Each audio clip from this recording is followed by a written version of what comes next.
So how long's the event been running for in Carlisle? This is the third year we've been at this venue. We've had two previous festivals as well, based in the Griffin and the Brickyard.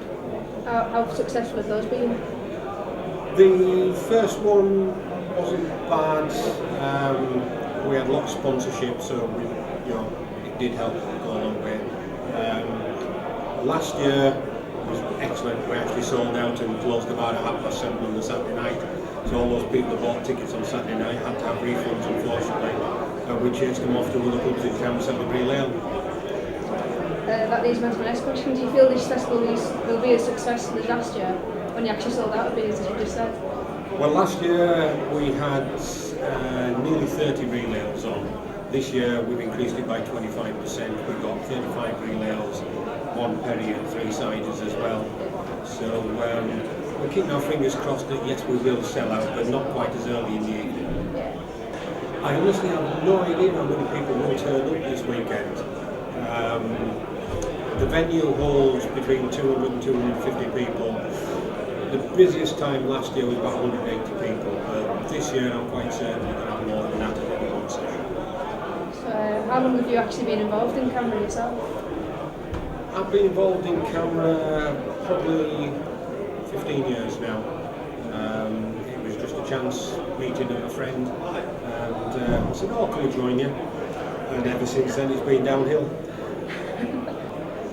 The whole idea of the beer festival is to try and raise the profile of real ale and persuade people to try different real ales.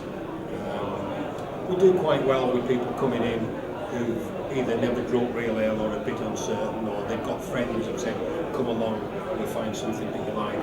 We do have a big variety of different tastes and styles of beers, so there's usually a beer that somebody will like that we have there.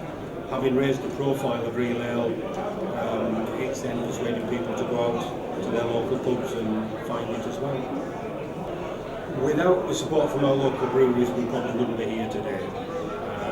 Several of our local breweries really do help us out in various ways with sponsorship or special deals on the beers, and it's a good feedback both ways. We brought up on real ale many years ago. When I first started drinking, it was Carlisle State Management Scheme, and they had real ale.